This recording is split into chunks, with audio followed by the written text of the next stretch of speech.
Hello, everybody. Welcome to Be Healed Podcast with Brian and Erica DeLosa. What's up? What's up? Hey, today we want to talk about how people thought we were crazy to get married. And boy, were they wrong. Yeah, yes, they were. I mean, I understand why it was kind of like a taboo thing. First of all, it's taboo now. Yes. But 20 years ago, people were like, oh my goodness, you're getting married? And let me be a little bit more open about why. We were really young. Yeah, we were. I was just 21 years old. You were 23. I remember even for my birthday how you took me to medieval times for my 21st birthday. And a person who was knighting me was like, wait, you doing what? Well, hold on. They were even like, you're still young. Yeah.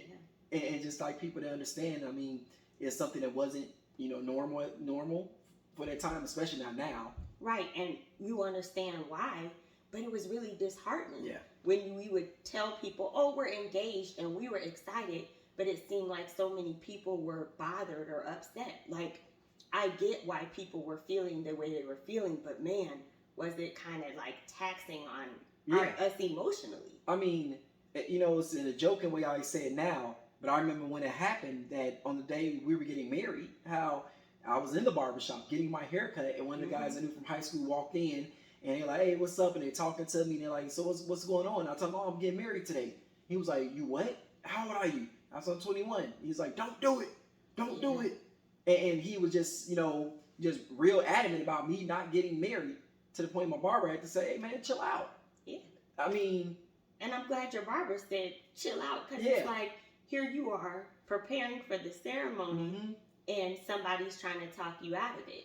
But when you hear about the rate of divorce, you understand why some people were kind of like, oh my goodness, are you mentally prepared for this? Yeah. Are you, a lot of people were like, y'all are not physically prepared for marriage. Meaning you guys are broke. Yeah. Broke as a joke. And we were. Broke as a joke. And we understood some of the reasons why people had some questions. As first we were in college, and I was in my junior year, you were in your senior year. So we weren't necessarily done just yet. Yes. We're right at the brink of being done. And then, with us being pregnant, people questioning. That was a major thing. Yeah. That was a major thing. So, back in the day, it was a big thing. Yeah. If somebody gets pregnant, you have to marry them. Yeah. And because of the way both of us decided, hey, we are going to change the trajectory of our lives and give our lives to Christ. I know a lot of people are thinking, are you doing this because you feel like that's the right thing to do and y'all really don't want to get married? See, now you don't got to say were people thinking it. Yeah, they were. Because they were saying it to me. Yeah, true. I didn't have to, have any type of signs from God with that one. It was just people were simply saying, y'all, you doing this for the right reason? You don't got to marry that girl just because you got her pregnant. From my boys saying it to relatives saying it. Just because she's pregnant, you don't got to marry her. People saying to me, hey, I got several baby mamas. They mean I have to marry them. And so these comments were coming all of the time. And I'm like, no, I want to marry her. And the same comments were coming toward me. Like, you can do this. You're strong. You're intelligent. You can take care of a baby on your own. You don't need anybody. And I'm like, man, I'm not marrying him because I feel like I need somebody. I'm marrying him because I'm in love. And it's sad that it just didn't seem like people wanted to ask those questions of us. Ask us why. Yeah. Don't decide why for us, but ask why. Yeah, I mean, it was to the point that people were so off track and not understanding that, I remember when it came up that people thought maybe you were getting with me or trying to marry me because I was a college basketball player. Yeah, and they had no idea that you were the real superstar as a track runner at the school. And they were wondering, like, is it because of that? Is it because of that? And not understanding that, no, I love her. I love her. She loves me.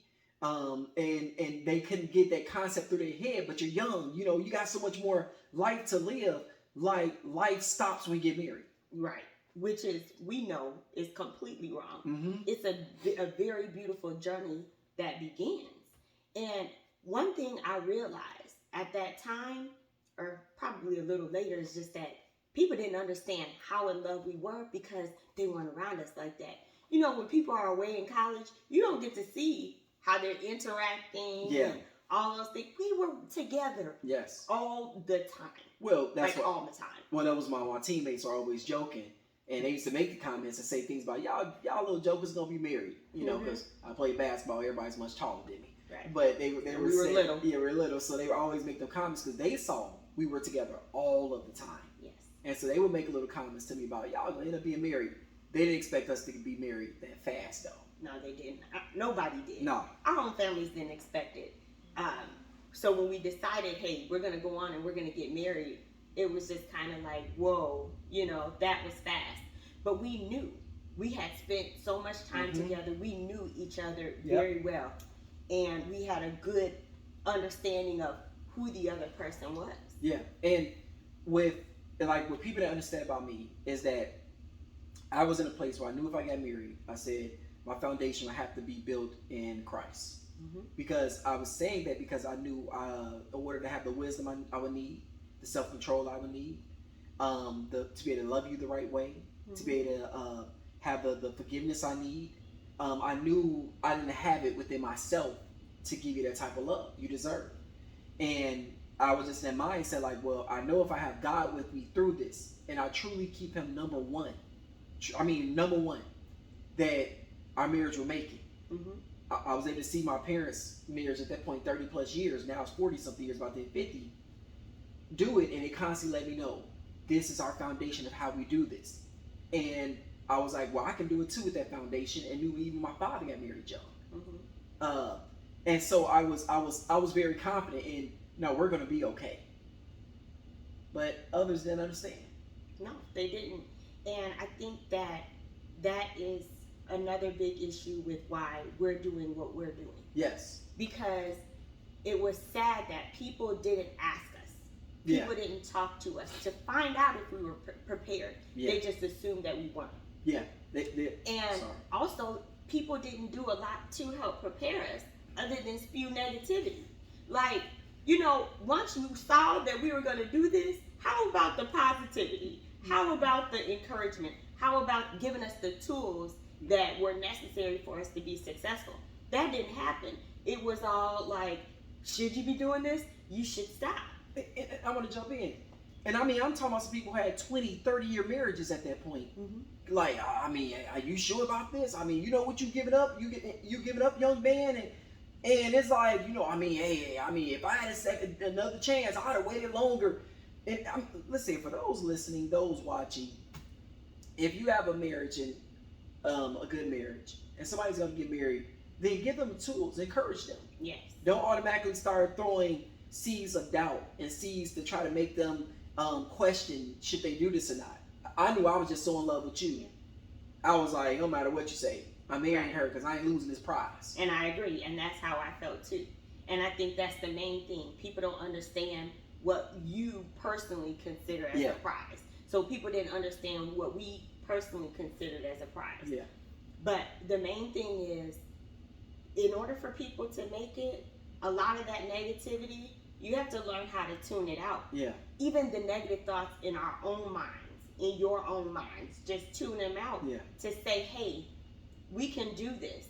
And so I think that was one of the beautiful things that we did without even discussing it. Yeah. People that were negative about our relationship, we kind of created some space between us and them because we wanted to make sure that we were successful. And it's funny, I said prize, but let me change that. I wasn't gonna lose this treasure. Yeah, you were definitely a treasure that God had blessed me with. And that was my mind. It was like, there's no way in the world I'm about to lose this treasure. And it was, and of course, it's things where, where we wish the finances could have been a little better when we got married and had that a little bit more in hand and all those things like that. But the thing that was awesome is that how we learned how to build together. Yes. Instead of it's like, this is mine, that's yours. Oh, yeah. It was just both came broke together. I feel like that was one of our biggest advantages. Yeah. We weren't set in our ways. We had an opportunity to grow together. Yeah. But, us counseling people that are set in their ways, it's just about learning to compromise. Yeah. That is a skill. It's not something that people automatically have. Learning to compromise is a skill that you can improve over time. Yeah. We had to do it. Yeah, it's not something where it's like, well, they don't know how to compromise, they'll never learn. No, you can actually learn how to do it, because that was with us being so young. And when you're young, of course, you're more selfish. You're more about you. We're pretty stubborn too. Yeah. God working on this thing. That's right. But He'll give you enough where you start learning how to communicate with each other. You learn how to have grace with each other while we're both messing up and trying to understand how to be married. And I just thank God that we didn't listen to the naysayers. That's right. And just for anybody out there listening, you can be broke. Yep. You can be young. You can be old. You can be uneducated. Mm-hmm. You can be very educated. Yes. You can be all of these things and still have a successful marriage. It is just about the two people coming together for the common goal of having that beautiful, successful marriage. And you know what? You know how sometimes both people don't have it at the same time? Yeah. But as long as one person holds on long enough for the other person to pick it up, Yeah. everybody can do it. Everybody can make it. Yeah, the can't quit attitude. That's right. Like, I'm not gonna quit on my marriage. I'm not gonna stop fighting. And I think that was the key of the foundation. So this is just a beautiful thing that I thank God everybody was wrong. That's right. They were gonna be wrong. They were most definitely going to be wrong. We were like, little did they know, we about to do this thing. So now look at us 20 plus years later. That's right. 6 kids. 6 beautiful children. We doing it. Yeah. And so we just want to keep you guys encouraged as we go through our life journey, explaining how we have done this, what we've been through. So you can know that, hey, it's things you're going to face from family, other people, naysayers, and you keep your eyes on God and keep your eyes on each other. That's right. And you just focus on what you need for your family and the betterment of your family. But you guys have an awesome day. Yep. Be blessed. Be healed.